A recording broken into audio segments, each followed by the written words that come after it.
What's up, guys? We're back with another replay analysis. This one is of Bjorn, or Bjorn, something like that. I looked up the pronunciation. I think it's Bjorn, not Bjorn. I don't know. I'm from the States. I'm just a dumb American pleb. So I don't know exactly how it's said, but we'll call him B from here on out. I usually don't say their name anyway, but whatever. Bjorn, that's besides the point. Anyway, he got his replay analyzed by going to patreon.com/Gibbs000. And that's where you can sign up for the Patreon tier. I will be expanding it next month to 8 replays, plus PS4 and Xbox One, if you so choose. So, feel free to go on there. Let me critique the hell out of you peoples. And, we'll have a good time doing it. I'll try and teach you a thing or two on both sides, you know, for everyone, not just for the person. I try and point out other things for everyone's use. But he's a Challenger 3. This is a 2v2, which we haven't seen a ton of 2v2s. We see usually 3v3s. So let's get right into the replay. We'll start it over. We'll just start at the beginning. So I'm going to start by saying 2v2s, you have a lot more free space. There's a lot more opportunities for dribbles. A lot more opportunities. Like, there's less opportunities for passing plays. More opportunities to get out-rotated, basically, because it's only 2 people. This first play is not bad. Like, not the greatest aerial in the world. He kind of went under the ball. So I think we had a replay maybe 1 or 2 ago where I was talking about, like, try to go a little slower before you jump. Here he's going too fast, and he actually winds up going under the ball. Like, it's a good play, though, because if you can ever throw it high off the backboard, it's really hard for the other team to defend it. He almost gets the shot in there. He's going back, just getting some boost. This is fine. And 2's perfectly acceptable. He's just trying to get back as soon as possible. This is a good challenge. I might have even actually gone a little bit higher on this challenge. Because, like, you know that you're the last one back. It's going to take a little while. So you want to be extra certain that you get the clear. Or the 50. But it was a good tip. And right here is a very good read on the wall. So, well done play. So he gets up. I probably would have put my car a little bit more vertical, thinking that the other guy might double jump, but instead he did a front flip. That kept him low to the ground. If he would have double jumped under the ball, he would have had a much better chance to win that 50-50. This is a solid play here. He turns off ball cam, tries to see where he is and where the goal is, turns back on ball cam so he can follow the ball and gets ready for the next step. He knows he's got next hit or him or Given Panda, but he jumps up before Given Panda, and that gives him the win. You always want to try and meet the ball in the air when there's multiple people around. And never sit down like what Given Panda did there. You always want to at least jump, especially on defense. Just jump and tip it anywhere, like double jump. Because the harder thing is offense. Because on offense, he has to aim the shot. On defense, you just have to hit it. Generally, you don't have to aim it as much. Of course, it's better to aim it. But first case is just hit the ball on defense. But he didn't even jump, and that's a bad play by Given Panda. Well done by Bjorn. All right. Moving on to the next face-off. He's rocking the Wheatley antenna, by the way, which is... I like that. Portal 2, great game. This is a good attempt at the dunk. I probably, again, would have went a little bit higher here. So what you can do is, first I would see what car the other guy is using. Excuse me. He's using a low car. I think it's Dominus. Maybe... I don't know. I'm not sure what it is, but it is a low car, so he's going to be able to chip it up easier. And it's a bouncer, so you know this ball's going to go high. He kind of goes for the dunk, but doesn't go full on, like fully into it. Instead, he does like a side flip. Here, I probably would have just double jumped and got as high as possible, like instead of doing a side flip. And just to try and hit that. And a double jump would have got it. Of course, hindsight's 20/20. Instead, he went for the side flip thinking maybe a dribble was coming. Usually on those bounce clears, though, it's just looking for a high bouncer. This is actually a really good pass by Given Panda. Let's see what went wrong here for his teammate, not Dr. Discus, Cozy. So Cozy's waiting.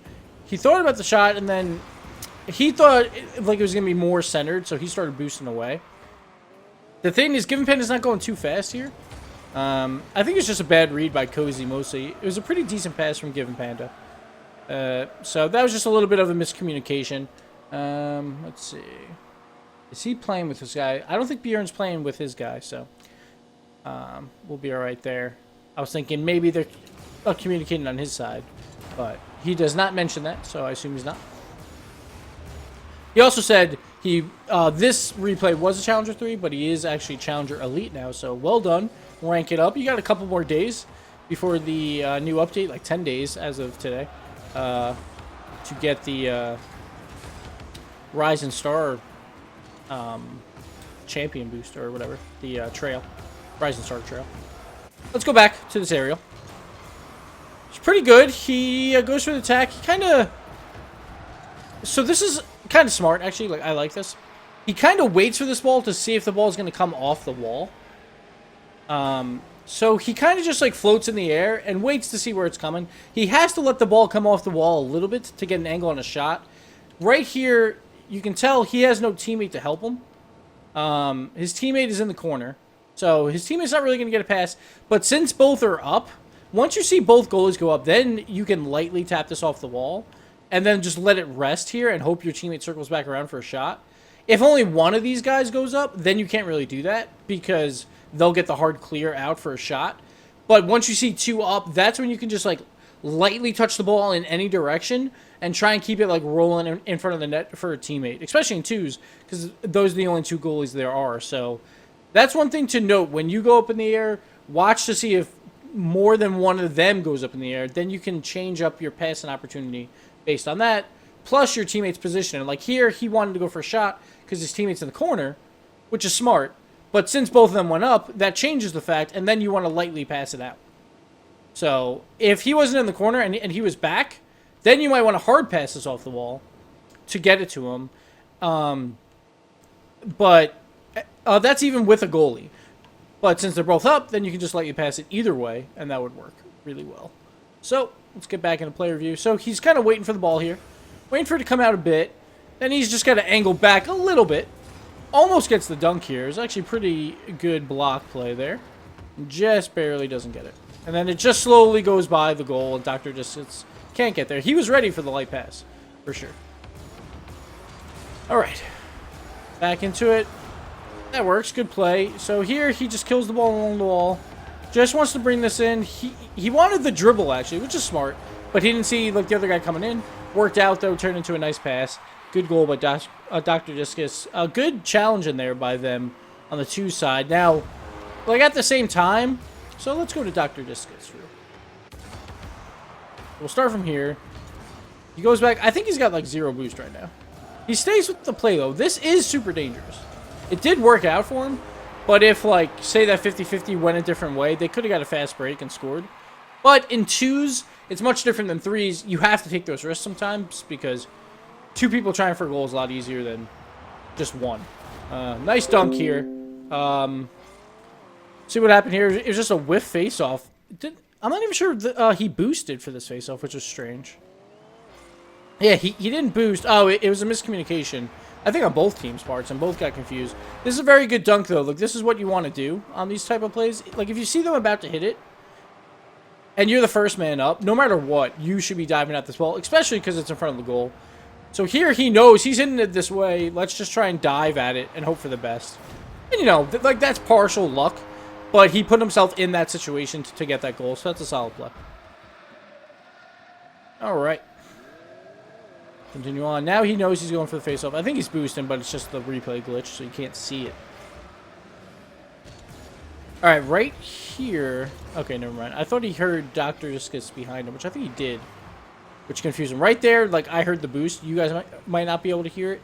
Let's actually pause it here, and I want to go to free mode. So, yeah, he boosted.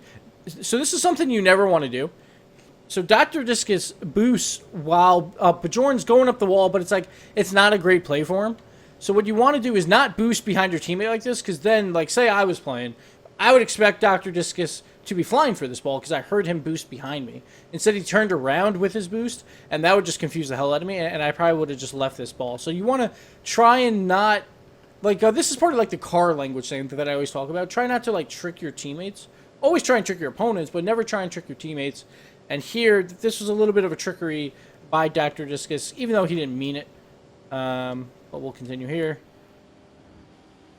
So Bjorn's going up. You can't really do much with this. Like you're not going to get a great pass here. So you're better off just coming off the wall and hoping for the best. He goes up the wall and then tries to jump and do something weird. It just gives possession to blue. You're better off not bothering there and just waiting for the ball because he had time. There was no one around him. So just use that time effectively and don't put yourself in risky situations. Good clear here, but Dr. Discus beaten one. He's got to try it again. He gets off the wall again. So this is actually a really hard play for Cozy. We can go back to Cozy. We'll go back to 100% for a second. The hardest thing on defense is to know when a car flips and being able to tell like if they're going to land properly for the next hit. So here, he goes off the corner, Dr. Discus, and he's flipping. More than likely, you're thinking he's going to land sideways or something and screw up this next hit. But he actually... Excuse me, I gotta sneeze. Like, he actually lands properly and gets, like, the second hit. This will destroy goalies all the time. Like, this destroys me all the time when people flip, but flip weirdly and actually land correctly and get a second hit off. That's a really hard play for Cozy to make, and Dr. Discus makes a good play there. Bad touch there by Doctor, though. He had to put some type of pressure on this hit just to make, like, give him Panda give a juicy rebound instead of just whiffs. So it turns into Bjorn trying to make a play here. This is a bad play, too, by Bjorn. I think I said Bjorn. He should have seen Cozy maybe like a second sooner. Or he saw him, but he still jumped. Luckily, though, he didn't do a double jump. Like, he didn't try to do a flip. He only did a single jump, so that only kept him out of the play for an extra second or two. Instead of if you flipped, that takes another second or two on top of that to get back into the play. So that's a smart play. That's something that everyone should do is try and, like if you know that you've been beat, but you jumped, you should always try and only single jump then, not do your double jump and go out of the play. Here, he's just, like, rotating back. He probably could have just turned on the wall. That seemed like it might have wasted a little too much time. Again, here, like, this is what I talked about, like, a couple episodes ago. He's going way too fast at this ball. Way too fast. So, he tries to do an aerial while going fast. Now, when you watch pros, they can do it pretty well, and that's, like, a thing to learn later. But when you're first trying to learn how to, like, get aerial shots, you want to go slow off the ground and jump up to them and use your boost to change your speed in the air. See, he's going way too fast on that, and that was what we saw in the very first play of the game. That didn't really affect him much. It turned into a pass, but it happened here again, so it's definitely a common problem that he has. Just go a little slower at those and make the area play. This is a really smart play. Wow, what a save. Whenever you're heading back, always try and demo one of their guys waiting in that midfield line. It really screws them up, and it turns, like, offensive pressure into nothing, basically.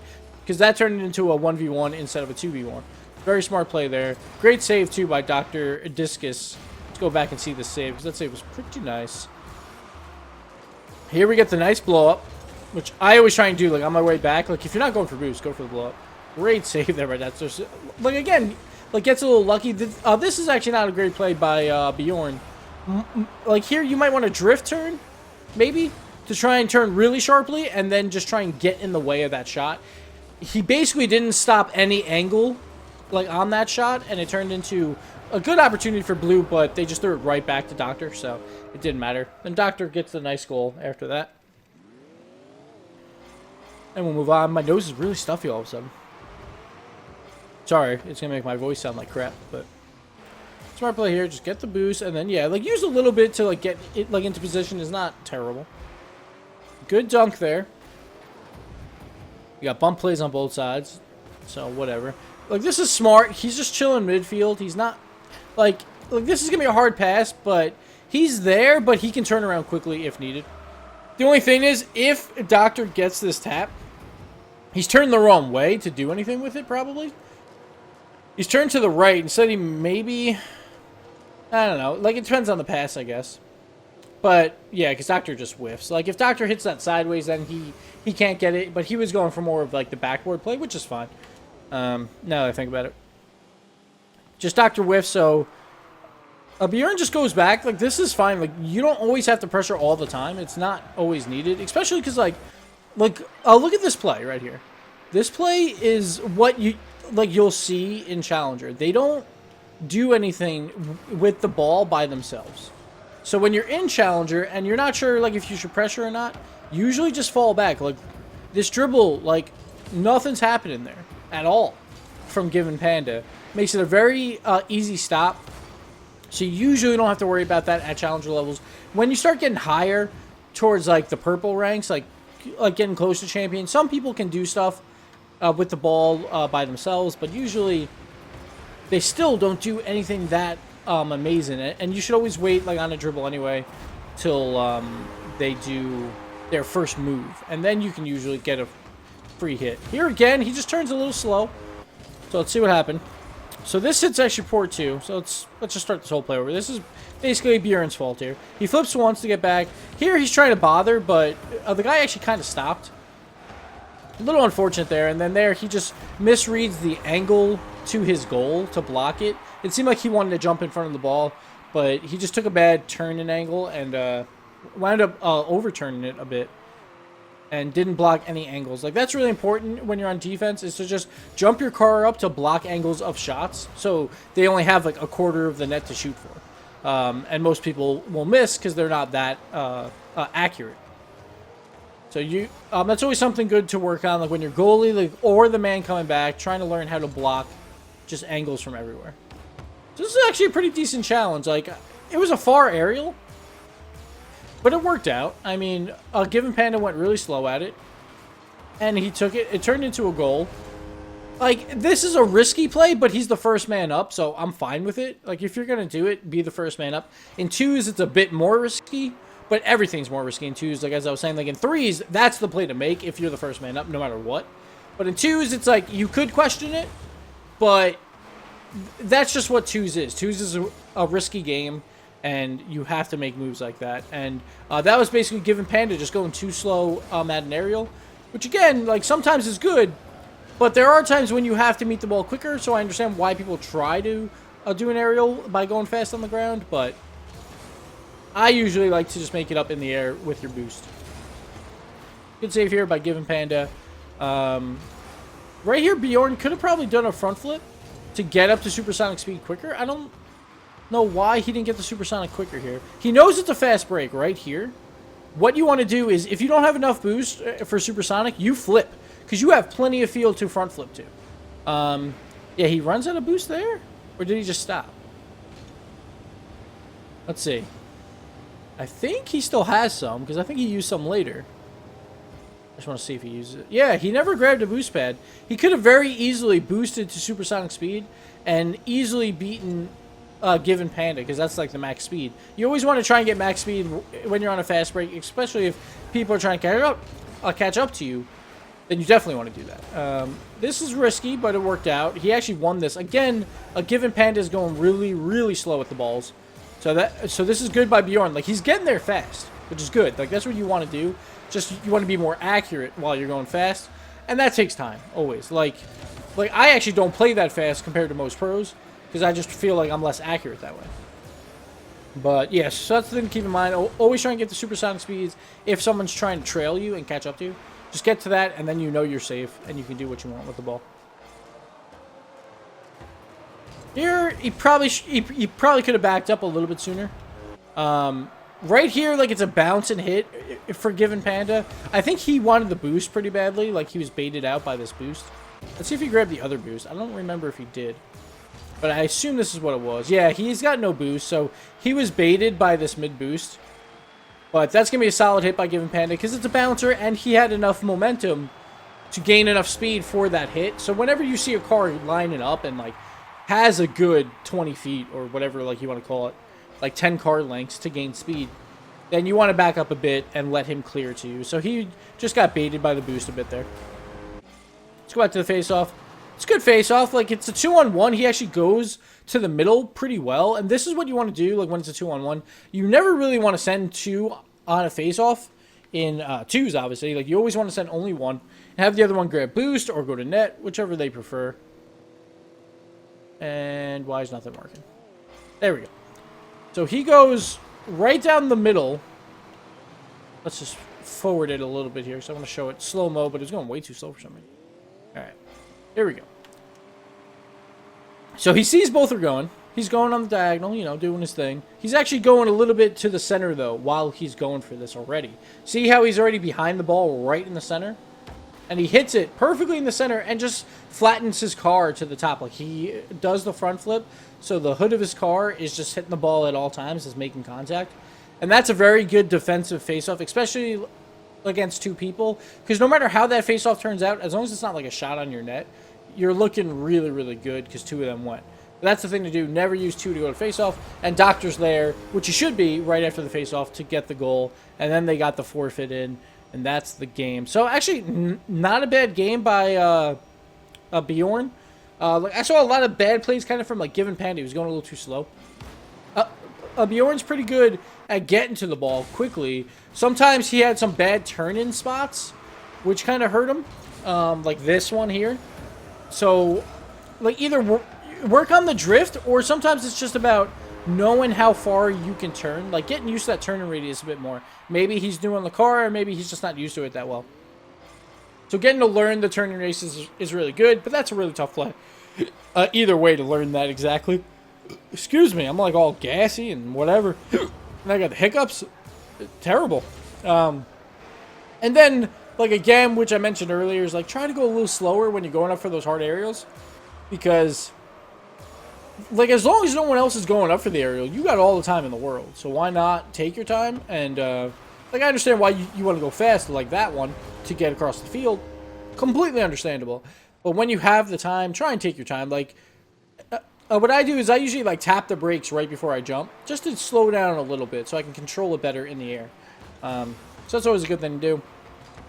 And then, yeah, besides that, not too bad of a replay. It was kind of a blowout, but that's going to happen in Challenger. And then one other thing that I liked is, like, he was passive when he needed to be. Like, he was actually pretty good on the rotation. He knew when to go back and when not to go back. And it seemed like Doctor was helping him a lot with that, too. Both of them knew, like, one up, one back, one up, one back. Worked pretty well. They did both aggress sometimes, but it worked out usually in their favor, so I can't fault them for that. That will burn you later. Sometimes, like, if you both aggress, like this play right here, that would burn you, like, against a better player, because Gibbs Panda should have won that ball. So just be a little careful of that.